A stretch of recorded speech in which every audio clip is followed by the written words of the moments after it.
Legends. The players that are remembered long after their playing days end, and indeed long after they too pass. The players that live on in mythology and reverence, that have influenced the game we see today. They are players who have set records, won championships, and captured our attention, etching their legacies into the foundations of this game. A legend is special, not simply because their talent set them apart, but because their stories transcend the individual. In fact, to me, that is what a legend is. A remarkable player who tells a story that enthralls us. So today, I'd like to talk about the legend of Kobe Bryant.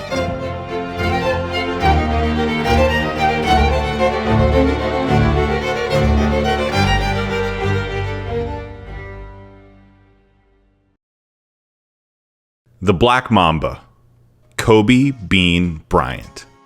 Where do you start with one of the most polarizing, recognizable, famous basketball players of all time, who happens also to be one of its greatest? As enigmatic an athlete or person of interest as you are likely to find in the last 50 years of American pop culture. He was often a person that was difficult to describe, empathize with, or relate to. As his former teammate Brian Shaw said, Kobe sometimes isolated himself in his relentless pursuit to be the best who ever played the game. Bryant wore nearly every mask that can be worn. A winner, a loser, competitive, petty, selfish, unshakable, prodigy, flameout, idol, and pariah. Kobe spent every minute of his 20-year professional career with the Los Angeles Lakers, forging a legend that is one of the most interesting in contemporary sports. As he was in most aspects, Kobe Bryant's upbringing was atypical. He spent his formative years from ages 6 to 13 in Italy, where his father, Joe Jellybean Bryant, played professionally after a 5-year stint in the NBA. There, Kobe became fluent in Italian as well as Spanish, acclimatized himself to Italian culture, and began falling in love with the game of basketball. When he did return to America with his family to Philadelphia at 13 years old, Bryant was faced with the same terrifying challenge that all teenage Americans must face: starting high school. But unlike most American teenagers, Bryant hadn't grown up in America. He had left his closest friends a continent away and had become so accustomed to the Italian language that he found it awkward to transition back to English, perplexed by American slang. He found it difficult to make friends, and so instead of going to parties, Kobe spent his weekends in the gym, honing his skills as a basketball player. He made the varsity roster as a freshman, but did more watching than playing as the Lower Merion Aces went 4-20 on the season. Still, his love of the game and confidence in his ability never wavered.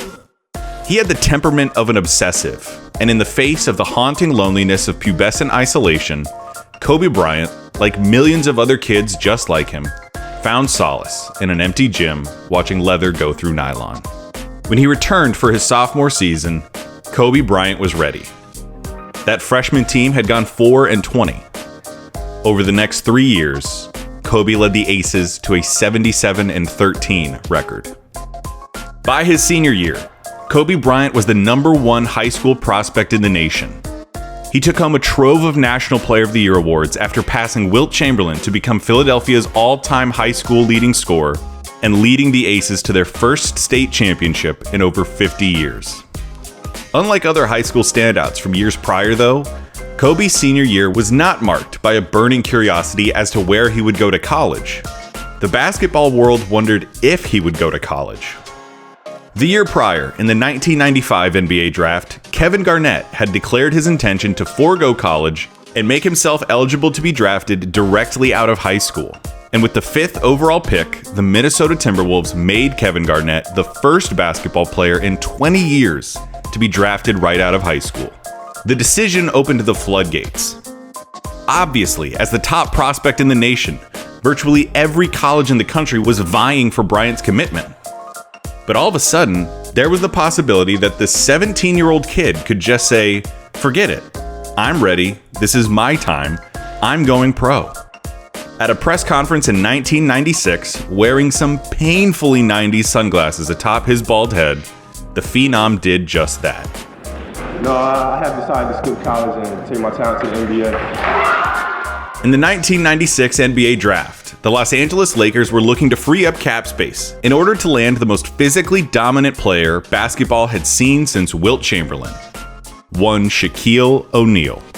After 4 successful seasons with the Orlando Magic, Shaq wanted a new team in a bigger market. In order to free up the space needed to sign O'Neal, the Lakers made a draft day trade with the Charlotte Hornets, sending them center Vlade Divac and his behemoth contract in exchange for the 13th overall pick. Having impressed Lakers GM Jerry West during a pre-draft workout with that 13th pick, Kobe Bryant became the first guard ever drafted from high school into the NBA and just the 6th player to ever get drafted straight out of high school. He was so young at the time, just 17 years old, that his parents had to co-sign his rookie contract.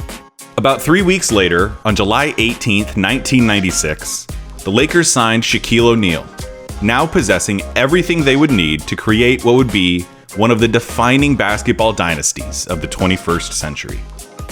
In hindsight, of course, there aren't 12 players in NBA history that would be taken ahead of Kobe Bryant. But it was a good thing that the draft shook out the way that it did.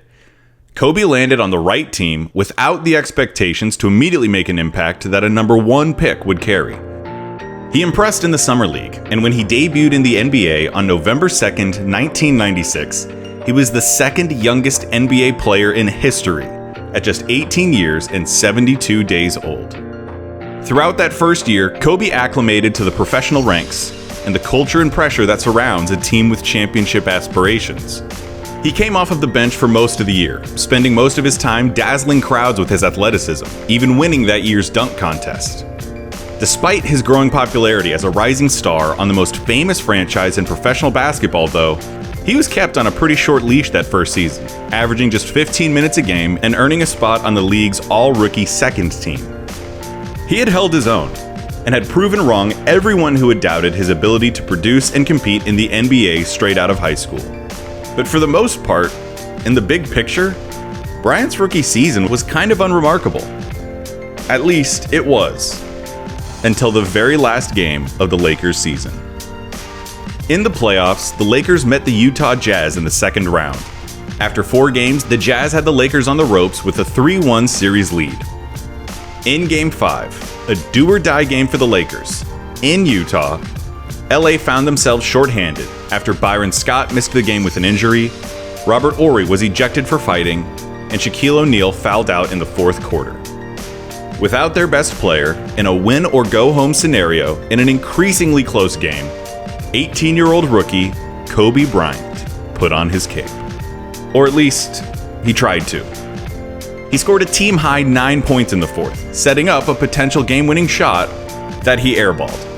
For all his life, Kobe had dreamed of being the guy to take the big shots. In overtime, he found himself in a nightmare. He went on to airball 3 three-pointers in the period, 2 of which came in the last minute and would have tied the game. The Lakers season ended in a 98-93 overtime loss, with Kobe registering 11 points on a putrid 4 of 14 shooting split. In the most important game of the season, with an opportunity that rarely presents itself to rookies, Kobe Bryant didn't just miss 1 important shot. He airballed 4 of the biggest shots of the game. All of a sudden, those doubters that he'd silenced in the regular season had reason to chirp. He's too immature. He needed to go to college. He needs an ego check. But, at the same time, how about the balls on the kid? To come into the game as an 18-year-old rookie and never stop shooting, even when you're throwing up bricks? Sure, they lost, and he had something to do with it. But still, it takes confidence. Which is exactly the kind of thing that makes Kobe Bryant so objectively great, and still so bitterly polarizing. We'll dive more into his confidence and mindset later, but this game exists as a surreally perfect foreshadowing of the Kobe Bryant experience. For everything that he did that reaffirmed his greatness to his supporters, the same things would be pointed to by his detractors as evidence of his flaws. On the one hand, Kobe is wired like few others. He believes in himself above all else. He'll miss some game winners, maybe even shoot his team out of some games, but he'll make those game winners too. On the other hand, that confidence and self-determination can come at the detriment to the team. Now, before we go any further, I'd like to take a moment and thank the sponsor of this video, Factor. Factor is a meal delivery subscription service that ships pre-prepped meals right to your door. Your meal is delivered fresh, never frozen, which can be heated in the oven or microwaved in minutes. Factor meals are created by scratch with nutritious ingredients, with registered dietitians working hand in hand with the kitchen to make sure that you're not eating some TV dinner. You're getting a home-cooked meal every time. And Factor now offers 34 meals per week, and more than 36 add-on options like smoothies, juices, snacks, and more to keep me going no matter what I have going on. And when things get hectic during the holidays, Factor is flexible. Change your order up every week with plans from 4 to 18 meals a week, or pause or reschedule your deliveries anytime. This right here is the box that Factor comes in. And this right here is the meal I'll be having today. It just takes 2 minutes to prepare, and just like that, we have a beautiful, delicious, and nutritious meal. This is really good. To start with Factor, head to go.factor75.com/Clayton60 and use code Clayton60 to get 60% off your first Factor box. That's go.factor75.com/Clayton60 and use code Clayton60 to get 60% off your first Factor box. Over the next few years, Kobe's responsibilities steadily increased as he continued to sharpen his skills. In his second year, he was runner-up for the 6th Man of the Year award and became the youngest All-Star starter in history thanks to the league's fan voting. And in his third year, he assumed the role of the team's full-time starting shooting guard, starting all 50 games of the lockout-shortened 1999 season, averaged nearly 20 points a game, and was a third-team All-NBA selection. All the while, Kobe's improvement as an individual had a nearly linear relationship with the team's performance.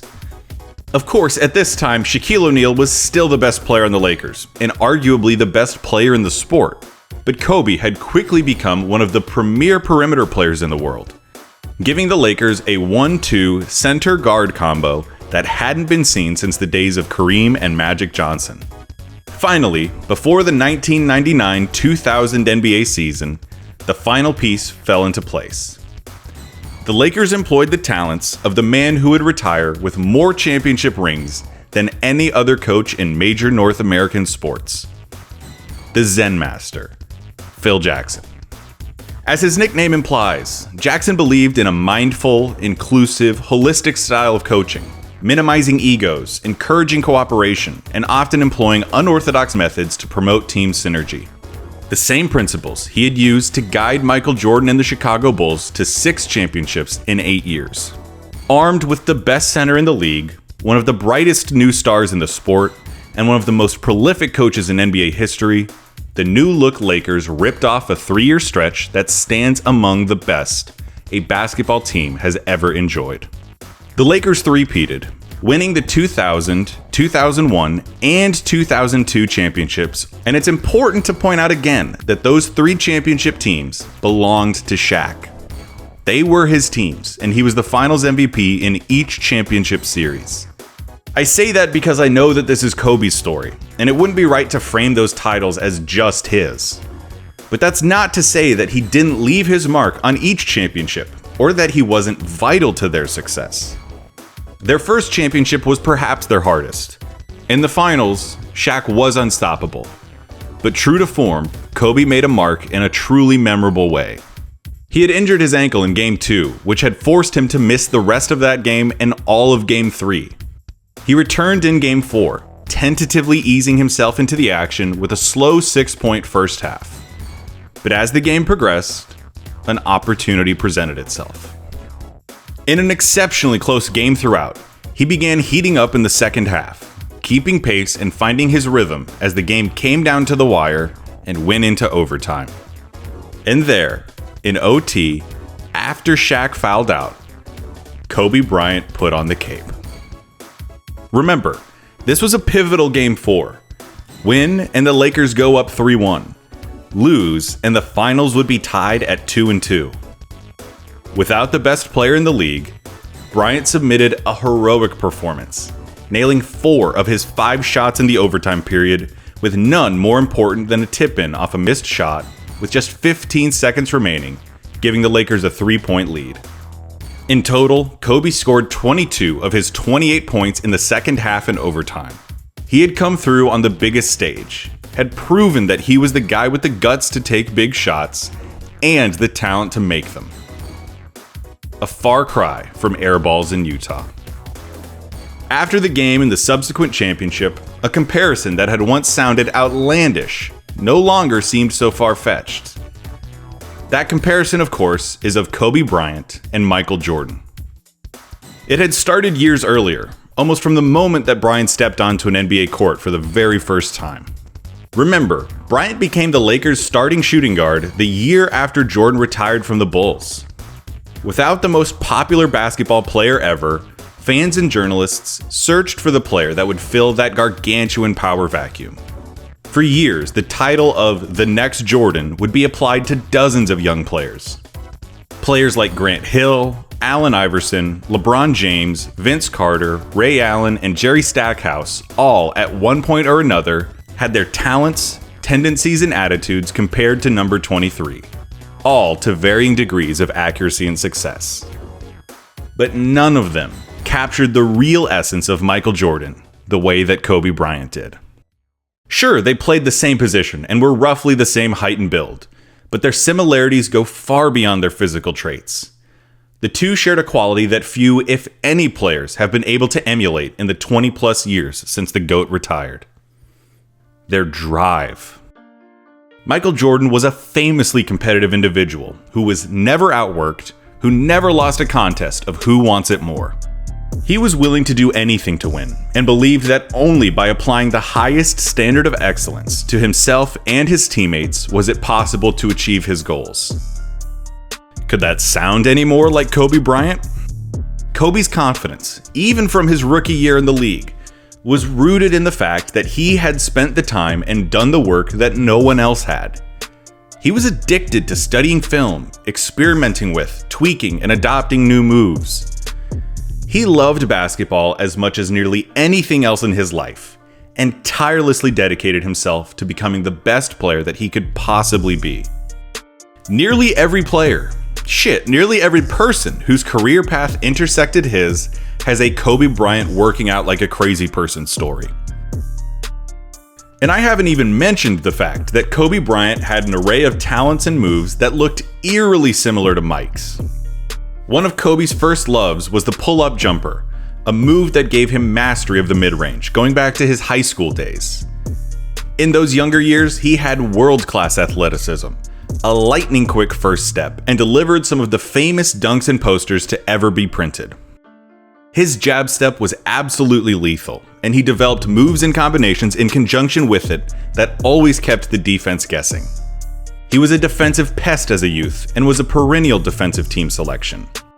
He was a complete basketball player with very few holes in his game.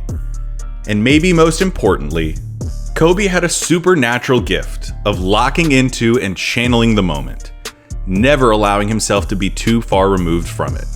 He lived for the big moments, relished the chances when the raucous roar of the crowd would fall on his deaf ears as his total concentration fixed into place on the task at hand. Now, who does that sound like? I have an entire video dedicated to the 2001 Lakers and how great they were in the playoffs, because they were great. In fact, it might well be the best postseason an NBA team has ever had. The combination of Kobe and Shaq was apocryphal for other teams. Both players had always known that on any given night, one of them could go off for 40.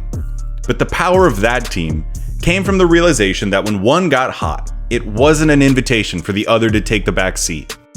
They averaged nearly 60 points combined in the playoffs.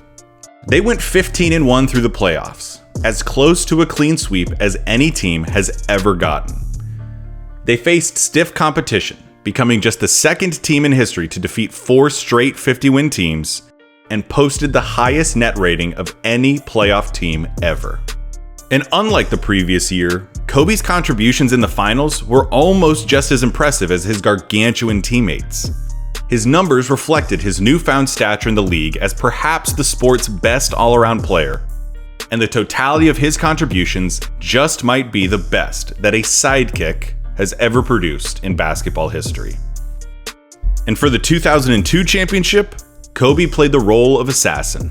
He was a monster in the finals, accounting for 25% of the team's points and was at his absolute best in the fourth quarters. As I say in the 01 Lakers video, Kobe never resigned to be Robin.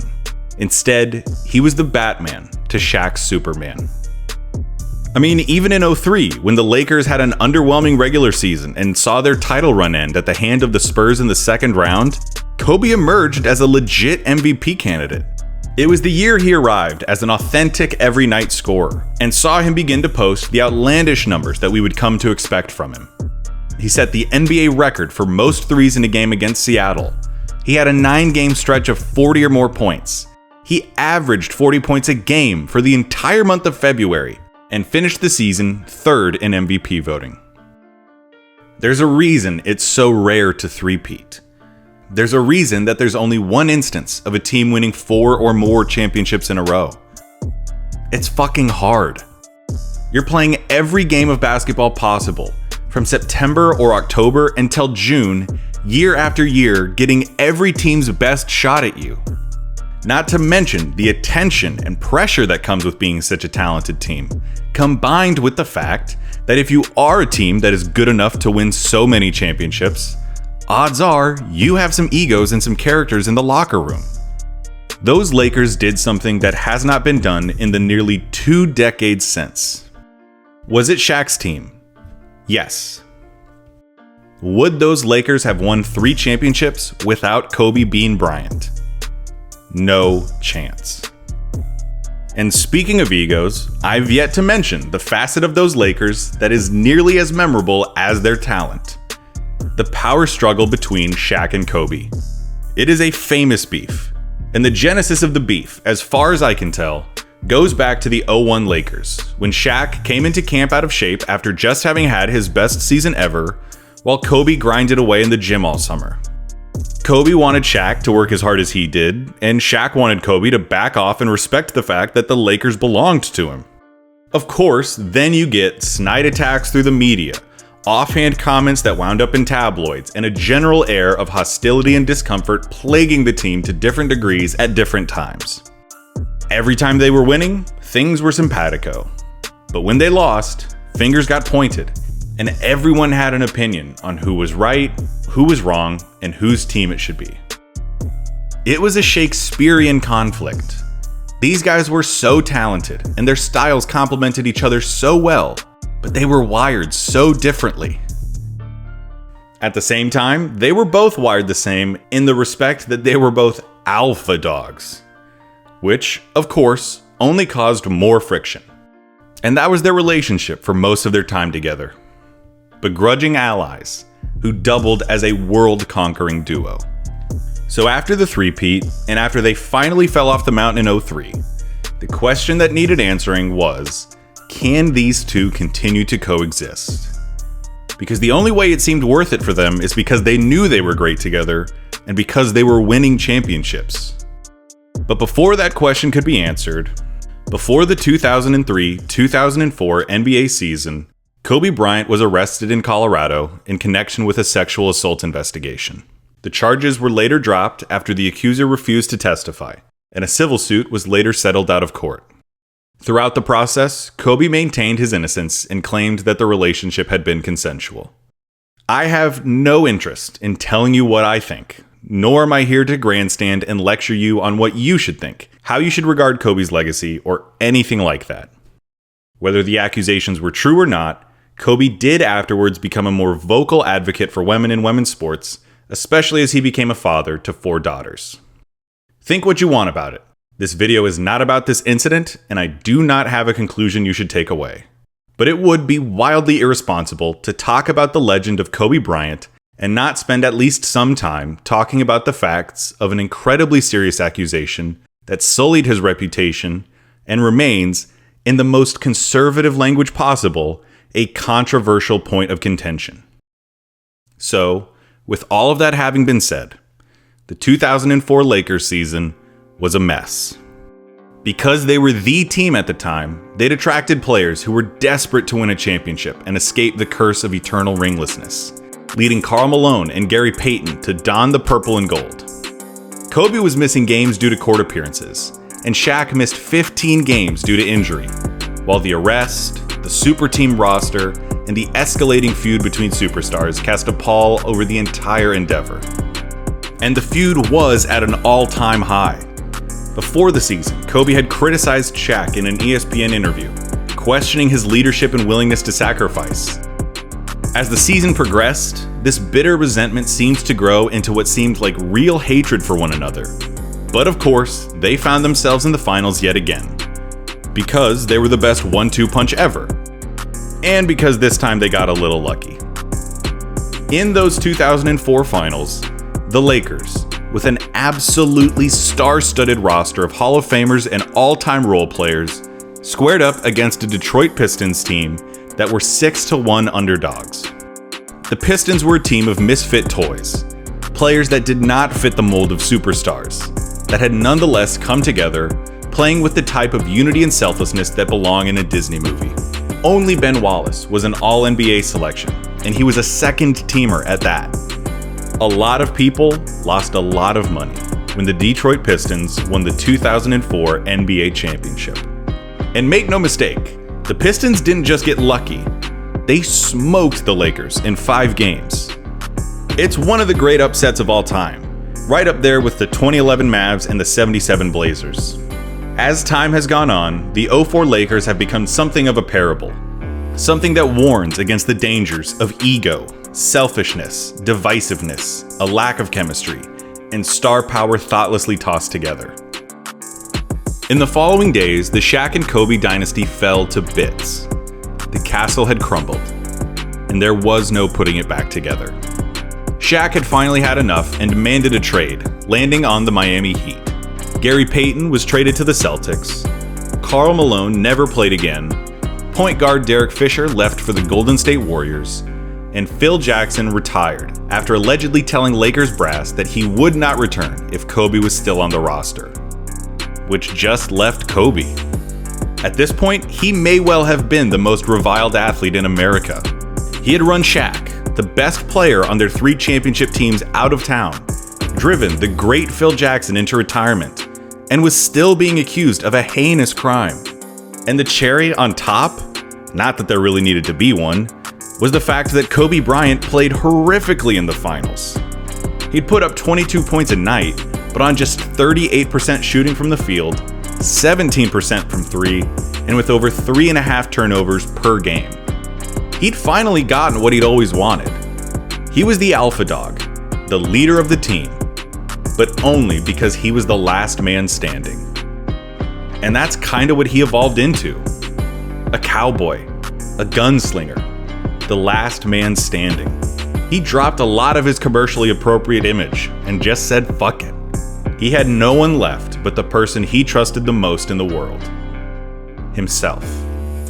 During Kobe's first season as a solo artist, Phil released a book titled The Last Season, going into detail about the drama of the Lakers, and particularly the shortcomings of the uncoachable Kobe Bryant. Kobe in turn revealed that he had created an alternate identity for himself, the Black Mamba, a creature that, as Bryant described, can strike with 99% accuracy at maximum speed in rapid succession. Aside from the fact that he gave himself a nickname, the Black Mamba title seemed extra comical after Kobe shot 43% on the year and the Lakers finished with their worst record in over a decade, missing the playoffs for just the 5th time in franchise history. It was the first time that Kobe had been able to be the undisputed best player of the team, to put that team on his back and take full credit for the wins and full blame for the losses. And the Lakers stunk out loud. Which brings us to Kobe's 2006 season. Easily one of the strangest individual seasons a player has had in the last 30 years. The weirdness started early, with a return to the sideline for none other than Phil Jackson. That's right, just 1 year after roasting Kobe as a player, and to some extent as a person, Phil took up the reins and again became the head coach of the Los Angeles Lakers. The results that first year were somewhat mixed. The team finished with a 45-37 record and qualified for the playoffs, but it's the way they got there that remains noteworthy. Despite the results of the year prior, and despite Phil's guidance in the triangle offense, Kobe doubled down. Hell, he tripled down on his warpath. He still wouldn't cede anything to a player he thought wasn't working hard enough.